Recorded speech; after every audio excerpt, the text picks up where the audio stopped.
Kia ora koutou katoa and good afternoon. It's a busy recess week ahead. Tomorrow I'm in Auckland for New Zealand's hui on countering terrorism and violent extremism. This hui is the second of its kind and delivers on one of the recommendations of the Royal Commission of Inquiry into March 15. While we have delivered on many of the recommendations in this report, there are some which will need to be ongoing, including the suggestion that as a government and as a nation, we speak more openly about the threats we face to ensure we are better prepared and more able to respond. This week will be an opportunity to do that. National security agencies will release tomorrow a draft National Security Long-Term Insights briefing, the first of its kind for these agencies. As you'll know, insight briefings are independent of government and provide an opportunity for agencies to cast forward not just years but decades into the future. The release of this briefing is an opportunity to talk openly about the most significant threats New Zealanders are concerned about for the next decade, as well as the work we are doing to combat or prepare for those risks. I'll also attend a couple of sessions at the hui before speaking at Spark's Innovation Studio as they release some important research into digital technology that will help us to meet our climate goals. On Wednesday, I'll help to launch Kai Commitment, an initiative to reduce food waste supported by the government and hosted by Fonterra. And I'll also be attending the Business New Zealand annual CEO dinner, where I'll be providing an update on the economy and our work to protect New Zealand from gathering international headwinds. On Thursday, I'm in Tauranga before heading to South Auckland on Friday for our annual Labour Party conference that runs through until Sunday. For now, though, I wish to speak to recent events. Last week, 2 New Zealanders held in Iran were able to safely exit the country. The New Zealand government and especially our embassy officials in Tehran worked hard over several months to secure their safe exit amid difficult circumstances. And I sincerely thank all those involved for their tireless efforts, especially our embassy staff. Through this period, the government issued strong condemnation of the Iranian government's treatment of women and girls in the wake of the death of Mahsa Amini and the subsequent civil society protests that have arisen in Iran and around the world, including in New Zealand. Our actions included calling in the Iranian ambassador.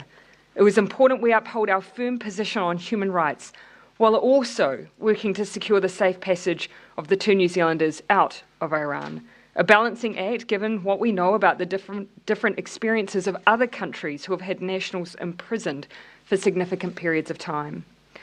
The government has maintained a consistent and long-term position on the lack of human rights situation in Iran. In 2021, we took a stand in the UN Human Rights Committee 46th session where we urged Iran to take further action to protect and uphold the rights of women, girls, and the LGBTI community. In 2022, we went further to condemn the damaging consequences of Iran's law on young people and urged the repeal of laws that violate the rights of women and girls. Every year we support a resolution on the situation of human rights in Iran in the UN Third Committee, which outlines a wide range of areas of concern and calls for action. We're also one of the few countries in the world which has a human rights dialogue with Iran. Through direct engagement, we've held onto the hope of achieving change. But the death of Mahsa Amini rightly stirred an awakening for many and reason to review this approach. What we have witnessed in recent months is Iran moving backwards on human rights from when we established the dialogue in 2018. Human rights groups estimate hundreds of Iranians have been killed in violent crackdowns on the protest movement, with thousands injured and arrested. We have always believed in dialogue and diplomacy as key tools, but we also believe in sending clear messages on behalf of those who are least able to. So on that basis, New Zealand will now suspend indefinitely our human rights dialogue with Iran. We don't see the utility of holding talks that aren't accompanied by progress, and worse, provide a legitimacy to them that their actions don't warrant. On that basis, we are also calling on United Nations member states to remove Iran from the UN Commission on the Status of Women. It is not sustainable for a country that continues to so brutally attack the rights of women to belong to a preeminent global body dedicated to promoting gender equality and women's empowerment. As a member state, it is our duty to add our voice to this call and to uphold the mandate and values of the Commission. We have requested advice on further actions the New Zealand government can take to amplify our condemnation of Iran's human rights abuses and demonstrate our support to all those in Iran, especially women and girls, standing up for democracy and human rights at very significant risk to their lives. We'll now take questions. The couple that were in Iran, it's been said that the government didn't make any deal to get them out there. Was there any private money given over to the Iranian regime? Speaking from the government's perspective, we upheld the same principles that we would under these circumstances. We used dialogue and diplomacy. The minister was directly engaged. MFAT was directly engaged, but we strictly kept to dialogue and diplomacy. We have seen through other examples internationally where we've had situations where foreign nationals have been in extraordinarily difficult circumstances. It is, I think, a tribute to the actions of MFAT that these two New Zealanders were able to exit Iran under very difficult circumstances and times. Significant is you adding your name. You're the only world leader to add your name to that letter calling on for the removal of Iran from the UN Women's Body. And here you can see me reiterating today two things. Firstly, an end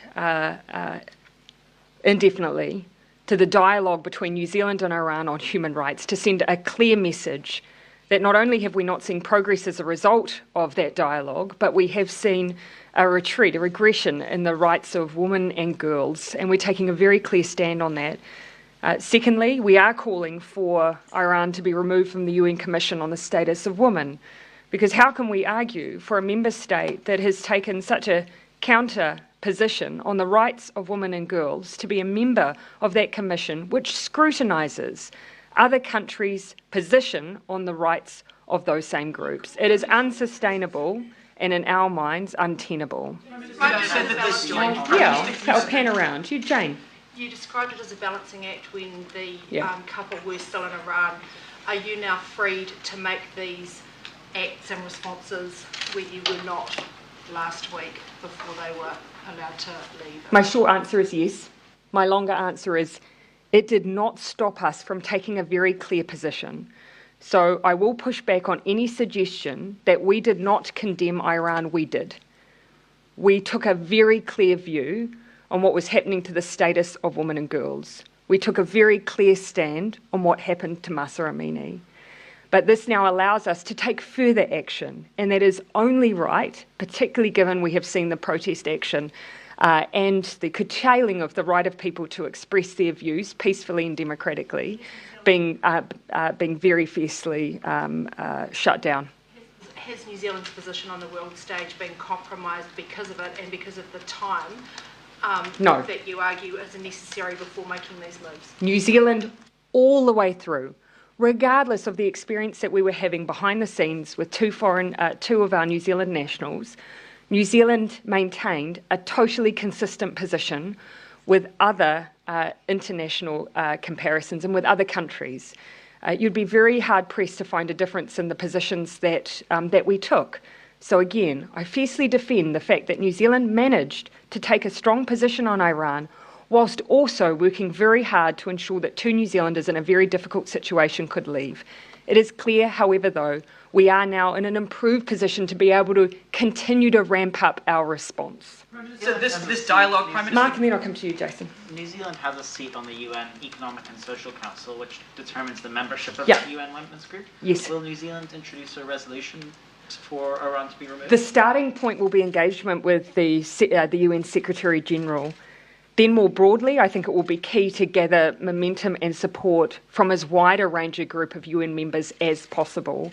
And of course, then you would look to instigate the specific process required. But I think building a broad base of support, as with any movement or resolution in the UN, will be key. So this dialogue group that you're talking about, you said it was established in 2018. Mm-hmm. So far it's had one meeting last year, and it was supposed to have another meeting in a few weeks' time.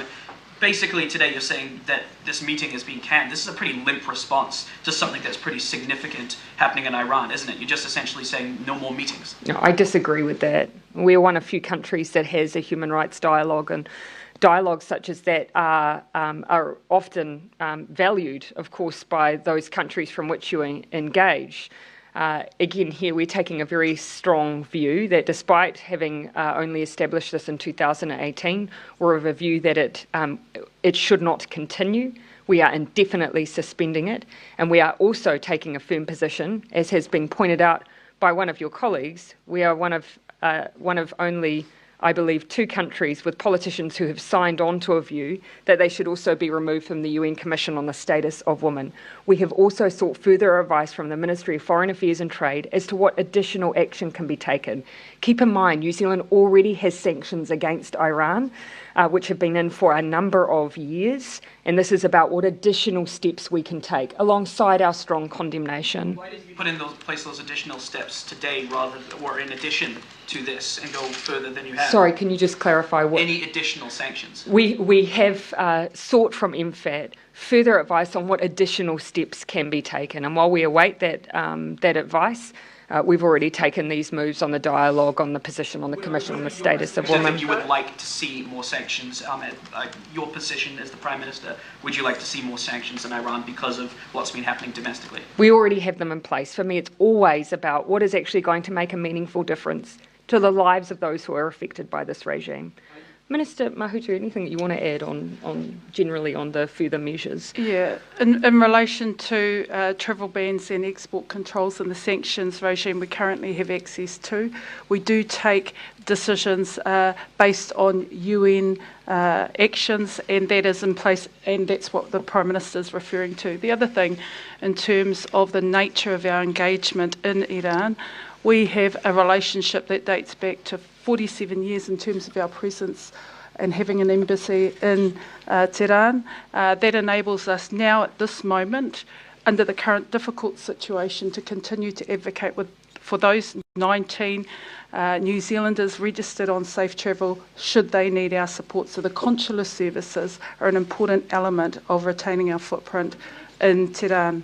We need to change the law to expand sanctions further for Iran specifically and with these circumstances as opposed to anything to do with Ukraine. I think in relation to questions that we have been asked in terms of Iran's broader participation in other aspects around the world, I'm certainly seeking advice on that and whether or not the Russian Sanctions Act can be used for that particular purpose. Because we've got 2 legal bases on which to implement sanctions, as you know, when the Security Council and the UN mandates them, and that's the basis on which we've had sanctions on Iran in place since 2016, I believe, and the second mechanism, of course, is the current bespoke regime we have around the war in Ukraine. There, of course, has been some suggestion around the contribution potentially of Iran to that war, so we're looking to seek advice on that. To then connect it to civil unrest and the treatment of protesters under that legislation, so presumably you'd have to push out... If it were to be specific on that, you would need, therefore, but however, keep in mind, we already have a regime which includes travel bans, asset freezes and so on, which has been in place for a number of years. Is the government giving any thought? Benedict. Is the government giving any thought to declaring Iran's Revolutionary Guard a terrorist entity? 2 things that I think is useful just for context on the status of Iran's Revolutionary Guard. Currently, those countries who have declared them to be a terrorist organisation are the United States, which was put in place under Donald Trump, Canada, but they have narrowly defined it, so it doesn't apply generally, but more to the international operation of the Iranian Guard, Bahrain, Saudi and Israel. So it is a relatively limited number of countries who have taken that step. We have not yet ruled out future action, but I would just give the context that it is not something that has been widely used by other countries in these circumstances. And you're getting advice on at the moment? That's not one of those things? We're getting a broad range of advice. We've asked very generally for the Ministry of Foreign Affairs and Trade, so I don't want to rule anything in or out at this stage. So the government just on yeah, Jenna and then Ben. Specific. What do you say to the criticism that New Zealand has defined the Proud Boys as a terrorist organisation but won't define? I just refer back to the answer I've just given. We have a very specific process we go through for the designation of an organisation as a terrorist entity. So it's not simply a political decision, it is a decision that goes through a proper full process. Very few countries have done that with the Revolutionary Guard. I'm not ruling it in or out, but actually I do want to make sure that we use the same rigour that we have, for instance, for the designation of the Proud Boys. So the New Zealand government opted to use the so-called quiet diplomacy in this case to try and secure their release. Can I just get a feeling from you on the decision-making process around that? Was it with the support of the couple, and what evidence you're relying upon that type of diplomacy actually works? Yeah, well, in this case it did work. They are out, they are safe. And we make determinations on a case-by-case basis as best we can, understanding the detail of the matters, of which we can't disclose in public. But as we make that assessment and our ability to use the influence of our diplomacy, we will always try and use diplomacy and dialogue first as our first port of call. I have to say and commend the ministry officials who have worked really hard to ensure a positive outcome in this regard. So why did you decide that public reporting of the case was not in their interest?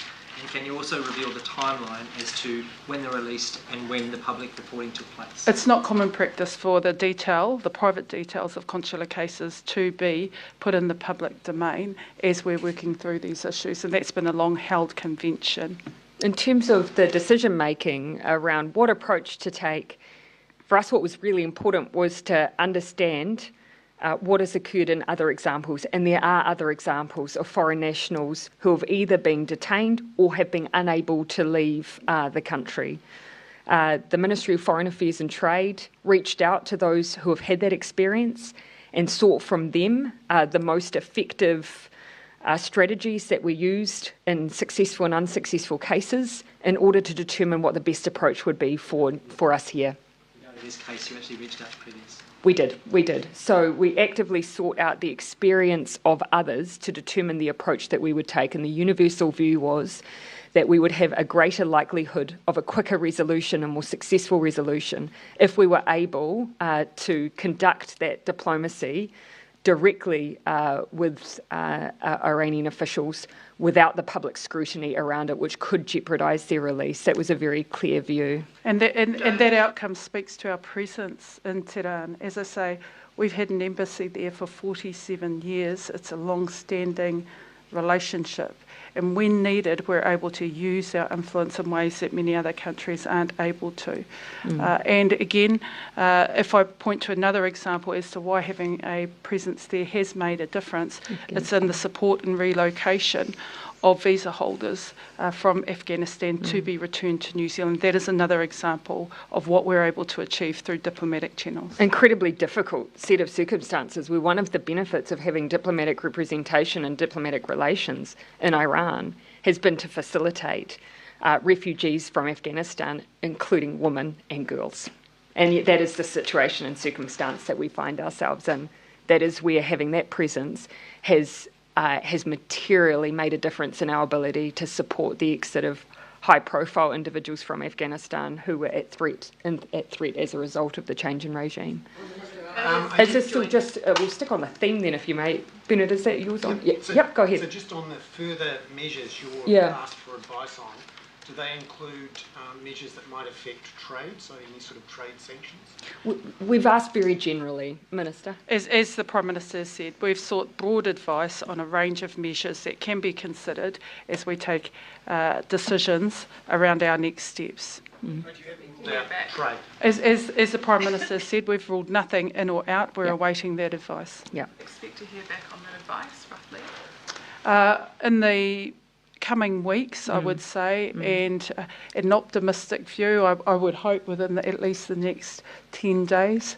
This is something that we've reflected on as a necessary next step in our stance, but also in the way in which we address issues in line with multilateral, like-minded people that we have been involved in over this period of time. If in the meantime we identify moves that we can make in the meantime, as we have done today, then that's action that we can potentially take in the meantime. But some of the advice does require quite a bit of analysis and work. advice is to pass new legislation to sanction Iran. Will you do that? Oh, again, here I don't want to preempt any advice, but suffice to say that once it's received and we'd had a chance to consider it, we'll talk about the decisions that have been made and the things that we've weighed up along the way. Mayors from Auckland. Do you mind if I just, Jane, I can see where the segue is coming. Do you mind if I just canvass around on this comment for a little bit? Thomas? Just on the use of the Russian sanctions legislation. Keeping in mind that that's not, I'm not suggesting here as a mechanism to deal with, but there is separately the question of whether or not there is direct assistance around the war in Ukraine being offered by Iran. But just on that, I think that legislation has already been used to target people from Belarus. Correct. So what is the test there for the threshold of assistance in the war, or the proof of assistance in the war to trigger the legislation? And that in itself is the question, is around the proof point of it. That's right, and that will be a part of the advice, because the legislative threshold in the Russian Sanctions Act is the threshold, and while some might surmise it could be easily applied in many instances, we have to assure ourselves as we make decisions going forward that that legal threshold can be met. Section 10 of the Act, at my recollection. I suppose the challenge, I guess, is like, for many countries supporting the war, their support will be in the form that Iran's support appears to be, which is a shady form of support where it would be difficult to prove in some cases. Does that compromise the effectiveness of the legislation and the sanctioning regimes that are so difficult to prove? Definitely demonstrated it can be very effectively used on the question, the invader. We've demonstrated it can be used, obviously, in the case of Belarus, so we have that subsequent support. But I don't want to get ahead of ourselves. As we've indicated, we're seeking advice. It's a broad range of advice on next steps that we can take on these issues that are directly impacting on people in Iran, especially women and girls, but also perhaps broader considerations that may be taken into account. Iran and the current protests, is this current situation feeding into your calculus around a potential autonomous sanctions regime for New Zealand? Oh, look, we'll consider that in light of a number of things. As I say, we are getting advice on next steps, and that may well be a consideration. We've not ruled things in or out. The most important thing, though, is that we signal that we are standing alongside our multilateral partners and taking action on the direct issues that are impacting on Iranian people as well as women and girls. We've already messaged out that we're seeking an independent investigation that is prompt, and we've supported the call for a special rapporteur to go and assess matters there in Iran. Joe. Just on the advice that you're getting, can I just clarify, have you given INFAT a bunch of options to consider, or is INFAT very much casting the net itself to see what a bit of both. On the table? Yeah, a bit of both. Yeah, because we don't want to be too prescriptive. There'll often be measures or tools that we may not have considered. So there are questions that we put that we want to be covered off in the advice, but it's not an exclusive list. And in terms of sort of what that list is there also an element of INFAT reaching out to other countries to see what they are doing, and would we be looking to want to do things in line with other countries, or very much run our own independent policy in this area? We look at both. Yes, at both. And New Zealand takes a stance on matters such as this to join multilateral efforts. So it could be that we come up with something, for example, and reach out to other countries and Absolutely. say, would you join? Look, at this stage, there are a limited number of countries who are calling for instance, the removal of Iran from the UN Commission on the Status of Women. So whilst we're one of the few who have suggested that, we will be looking to build broad-based support for that, because obviously it's a multilateral forum. It will be much more successful if we're able to do that, and in fact relies on it. It doesn't stop us, of course, then from looking at what are New Zealand's distinct measures it can take to. Any other obvious forums, organisations, dialogues, whatever you want to call them, that could end up being a solution here as well, or something that you would go to other countries to ask if we remove or take ourselves out of that conversation? Two very obvious ones for us today. We'll look to come back when we look at a wider suite of measures to reflect on some of the other options. Jenna? Do you attend any of the local protests in person? Look, I haven't to date, but that's been for for no other reason than in this role I haven't tended to engage in protest activity as much in this role. I see my job more of being very clear on New Zealand's position, and often that will be in line with what many of the protests are focused on.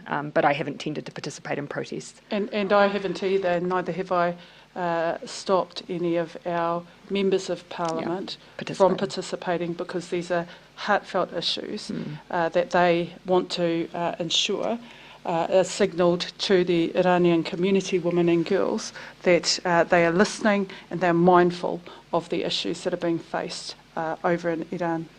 We are both still here on Three Waters. Oh yes, if I may, if we're moving, I need to be fair, Jane, sought that segue a little bit earlier, so we'll come to you, Jane, and then back to you, Jenna. Would you consider, and this is for both of you, the proposal that these mayors have put forward, given it might address those issues of ownership and influence that are at the crux of a lot of the opposition? Well, a couple of things. Firstly, both new mayors, incoming mayors of Auckland and Christchurch have recognised that the status quo is untenable, and they both also are worried, as we are, about the ongoing challenges for ratepayers and the potential for increased rates, certainly during this time where there are extenuous cost of living challenges of many kinds. I'm really pleased that they've signalled an opportunity to commence a dialogue, and we'll consider certainly matters that they have raised. Some of the areas we've traversed already, but the most important thing is that the dialogue on this particular challenge remains open. And as I say, I've met with Mayor Brown. He didn't foreshadow those particular issues when I met with him, but he did foreshadow that we need to remain engaged on this pretty challenging issue.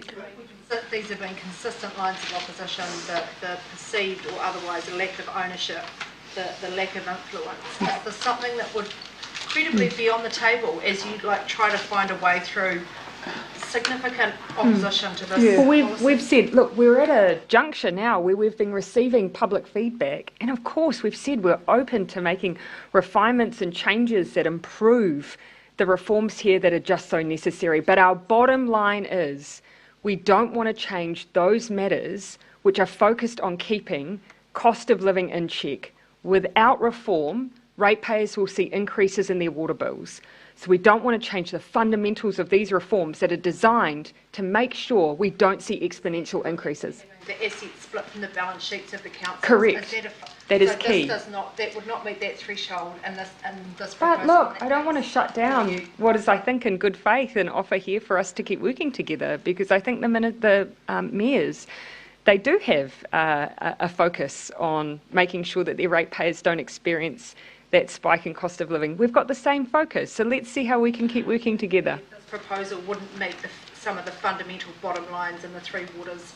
I think we'd both rather not traverse a negotiation in this manner, but actually talk directly. But so long as at its heart we're all focused on making sure ratepayers don't experience those large projected increases, then we have common ground. Mayor Brown, in our conversation, Mayor Brown was mindful, because I did map out the legislative timetable, that the Select Committee continues to make its determinations based on a public submission process, and I urged him to think about how the Select Committee are responding to many of the issues that the councils have raised, and let's wait and see with what recommendations they come back with also. Possible and willing would you be to move away from the stated and specific model that's making its way through Parliament at the moment? Yeah, again, as I've said, we are open to making changes that improve the proposals, but we say that with a complete and utter focus on making sure that those changes don't undermine the fundamental principle, which is making sure we don't see an increase in costs for ratepayers beyond what is currently projected,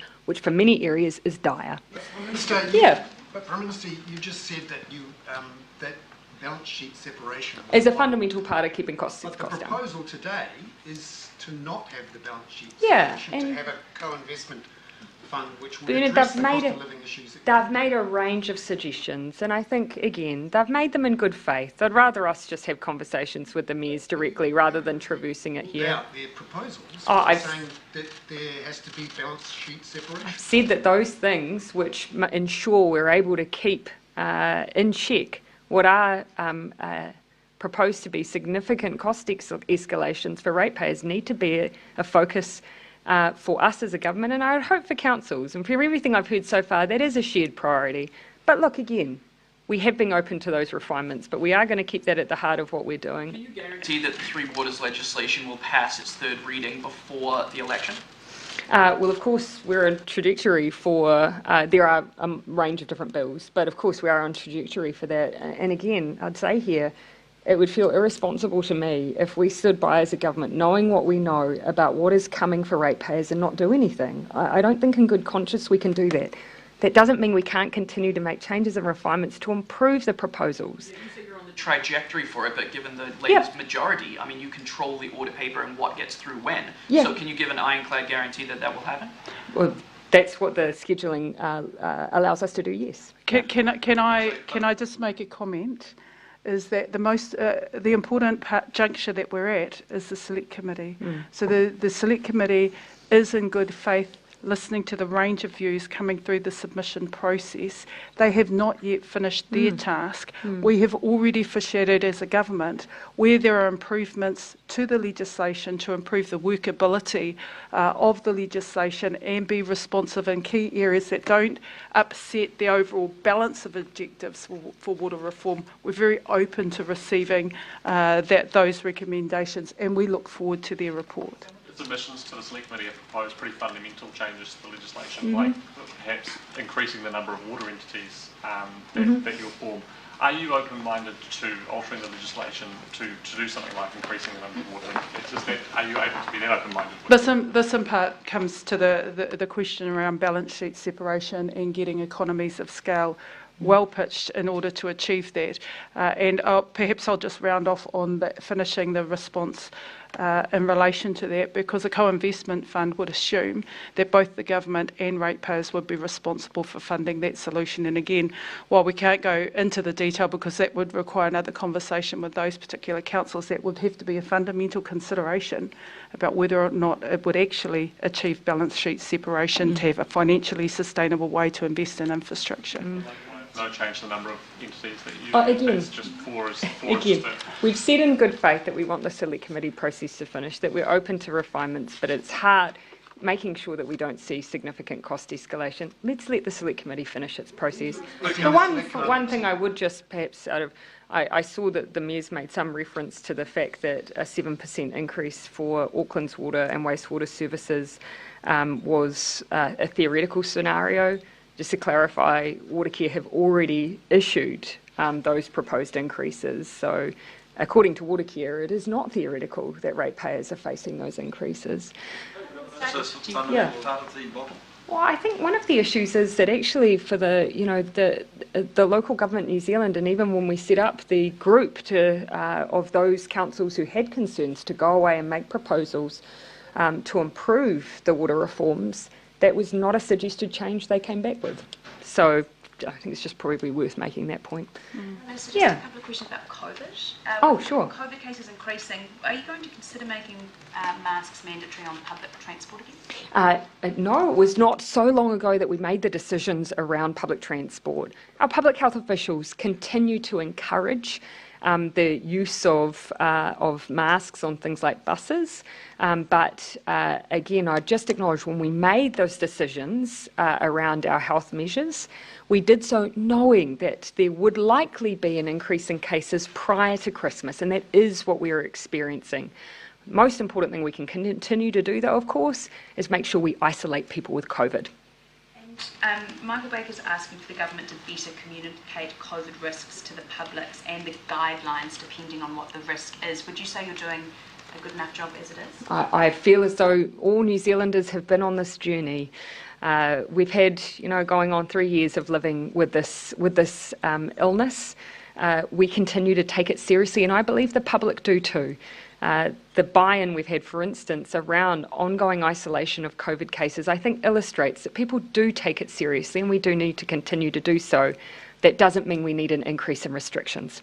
Do you share the enthusiasm of Australian Prime Minister Anthony Albanese for the re-election of Lula in Brazil, particularly what it might mean for the future of the Amazon?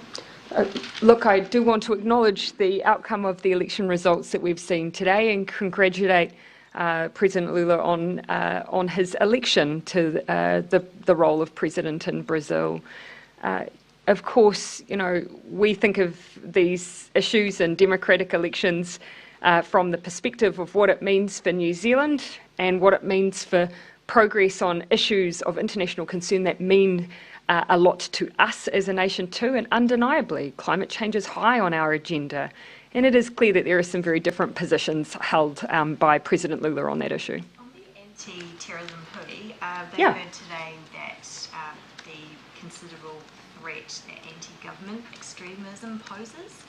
What's the government's response to the increased threat, and is there any talk about increasing SA's budget, seeing as a third of their workforce is dedicated to that now?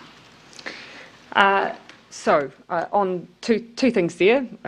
Obviously, there's been no suggestion that, given the range of threats that New Zealand faces on an ongoing basis, that there needs to be an explicit change in the budget as it stands for the NZSIS. And if they were, of course, that would go through a budget process. On the issue of counter-terrorism, just generally the threatscape in New Zealand, I think it would be wrong to imply that we have this significant surge in threat in that regard. Are there individuals who subscribe to a particular ideology that may border and dip into violent extremism? Yes, and that will be the case across many international partners. And in some cases, we've seen that more openly. It's been exacerbated by certain issues. We take that very seriously. Our agencies continue to work hard to make sure that we focus on successful ways of de-radicalising. But we are not alone in this challenge. And on the back of that, Kitty Tapialan said on Q&A that she could guarantee that hate speech laws could be in place by next year. What's that kind of came as a surprise? It shouldn't, because of course you'll recall that we've gone through a process. The Royal Commission suggested, as did the Human Rights Commission many years ago, that religion needed to be added to the list of those areas that is covered by incitement and hate speech. We went through a process after the Royal Commission reaffirmed that. They made some other suggestions for how the law could change. And we went through a process of going out, submitting on that and getting feedback. We got very strong feedback on that. We've taken that away, and we're working now on solutions to try and factor in the many different views that we've heard. We believe there is a way through, and so what Minister Allen was articulating was that we believe we can speak openly about the solutions we've generated relatively soon. But what we will be looking for is, as much as possible, bipartisan support. I would like to be in a position where, when we introduce some changes, that we have broad-based support across the House. We may not have everyone, but I would like to see general support for the changes. The German Chancellor will be visiting China this week. It's the first Western leader since COVID, I think, to visit. Would you like to visit before the election? Yeah. Oh, look, I haven't put a timeline on it, but would I like to visit again? Yes. In fact, when I visited in 2019, I believe it was May, there was a suggestion that I would visit again in short order. Unfortunately, COVID put paid to that. One of the things we'd like to do, though, is take a trade mission. And so whilst there would probably be ways to instigate a bilateral visit, I think there would be extra value add if we were able to take more than just political leaders. But if you can't take a trade mission, it is just you, a diplomatic mission, it's probably not going to happen before the... I'm fairly realistic about the practicalities of travel into China at present, so I think our focus would be, yes, while we're very eager to engage, looking for the best opportunity from their perspective and ours to do that. Jason, then Mark. A Hamilton business owner says they've been ram-raided 3 times and is now shutting down their business because of this. Why is the government so slow to respond to this issue? It's happening literally every single night. Look, I've seen some of the discussion about a particular business in the Waikato. All I can say is I know I cannot even imagine the distress of that business owner to have been repeatedly targeted. I have asked the Minister of Police's office to look into the police directly engaging with that business, because we do, of course, have a fund available in order to try and put in preventative measures to ensure that they do not continue to be targeted. I understand the police actually already intended to do that anyway. Are you satisfied with how quickly this fund is working? I mean, the last time we checked the numbers, there'd been about $170,000 out of the, from memory. Yeah, you will have already heard me say that that I do want the funding to roll out as quickly as possible. But actually, if I'm honest about my greatest source of frustration, this is a small number of young people. In the Waikato region alone, there have been 300 arrests.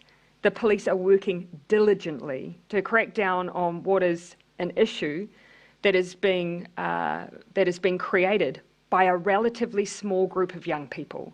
Now, we will continue to go out, and the police will continue to go out and arrest them when it occurs, but we have to make sure that we are all working together to solve what is an incredibly difficult and painful situation for all those who are involved. Explain why it's so difficult. People at home might be listening. You saying that there's a small number of people that are doing this.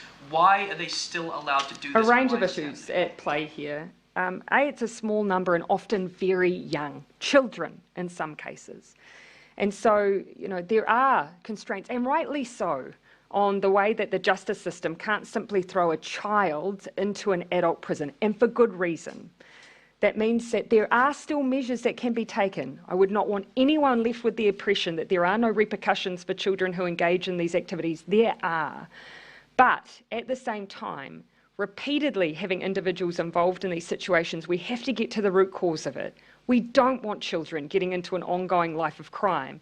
Curtailing that, stopping that, and turning them around is not a quick fix, but we do need to make sure we're doing all we can to prevent these young people from causing the huge amount of cost, distress, and aggravation that these business owners are experiencing. Are you confident at the moment the government is doing all it can? We do need a wider range of tools. That's what's clear to me, because for this particularly small group, we don't necessarily always have some of the options that we need. That is not new to this government. That has been a persistent problem. So we are looking at what more can be done. And I want to give people that assurance. We don't take this issue lightly. Is there not enough space in youth facilities to get them off the streets? Or? I think it would be a bit short-sighted to say that's the only issue. I think we need a greater range of options. We also need a range of options to try and get ahead of a wider network, siblings, for instance, who may look to become engaged. And there is an issue here with a proliferation based on the fact that these kids are essentially advertising within their own network these activities.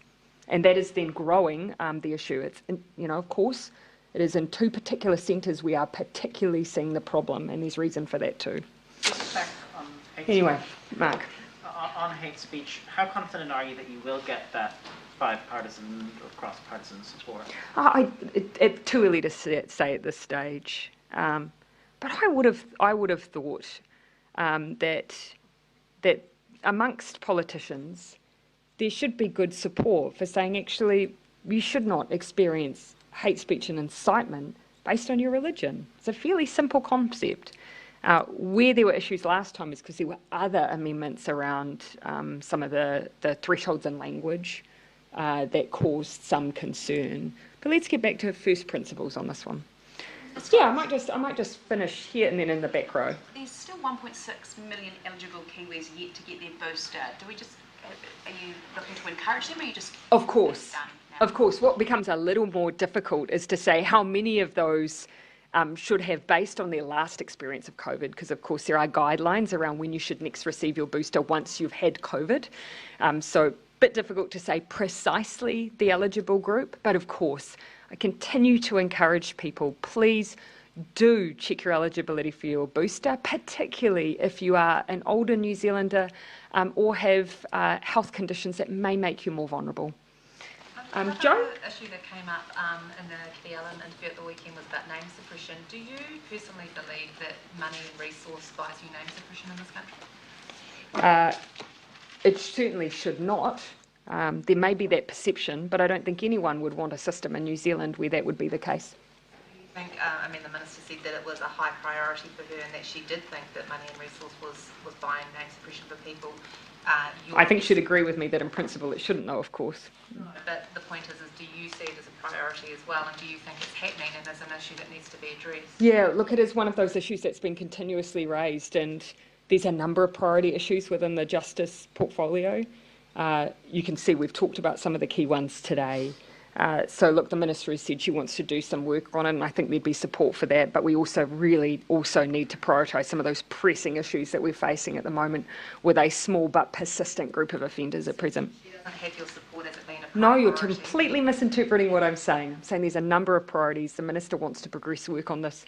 I would support her, but we also need at the same time to really focus on some of the issues we've traversed today.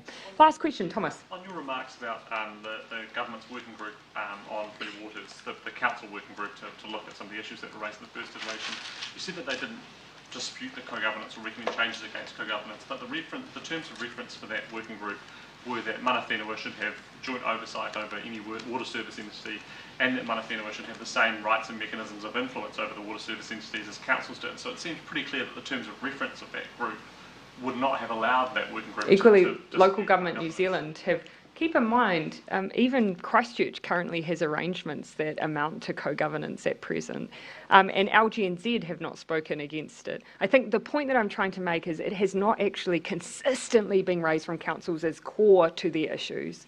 That councils feel like they've actually been asked that question over whether councils want co-governance? Minister is engaged much more frequently with them. and look, right at the beginning, one of the factors that was considered in terms of the design of the reform was that many councils said, look, on the way through, we don't want to lose the relationship, the positive relationship we already have with iwi and Mana Whenua, and certainly from a water perspective, they were very mindful that Māori aspiration to have good drinking water and improve water going into the receiving environment, and on top of that, treaty settlements. It was all a part of trying to ensure that we didn't lose anything along the way, and that's why those arrangements are there. And in fact, the Prime Minister is absolutely correct. Where those arrangements already exist between councils and Mana Whenua, they are pointed to as a reference point for better consensus decision making for the whole community. The main issue that councils have is council influence and ownership, not co-governance. I think the councils have reflected concerns of that nature, and that would be a true statement. A question on the local government. Oh, I'll make that Bernard the last one, eh? The Future of Local Government draft came back on Friday, in which many of the submitters said the relationship between local government and central government was broken, and put forward various suggestions for improvement, including co-investment in infrastructure. What's your view on some of those proposals and this idea that the relationship's broken? Well, a couple of things. Firstly, the Future for Local Government panel is an independent panel and has canvassed widely both the local government sector, business and community in order to come up with its considerations. On the issue of a co-investment fund, one of the key issues that came out of the annual conference this year was that the biggest challenge facing councils was the issue of climate change, and in order to respond to issues of adaptation, potentially manage retreat, they were looking for solutions that were a bit more innovative and looking at the long-term challenge to support councils to respond to those types of matters. It's not a surprise to see that recommendation in the report, but again, can I stress, this is an independent report from the panel. It has been canvassed widely, and they'll continue to seek submissions right up until February next year. So we're asking people to engage with them. So what do you initially think of that co-investment fund? Well, I think when you look around the world, resilient responses involve central and local government working alongside community to address some pretty significant challenges around adaptation. So it's not a surprise to see a model like that referred to in the report. Are we able to hustle the ride back with the Italians? I did say that it was going to be the last question. I don't mind finishing on that one.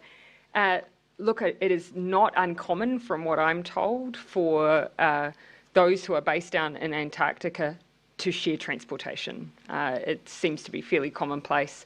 And as you can imagine, it's such a challenging environment. Weather makes it difficult for flights to get in. There's often issues given the conditions in Antarctica with assets themselves. And so I was not the only different nationality on that board. New Zealand, the United States and Italians were all present on that exit flight. Thanks, everyone.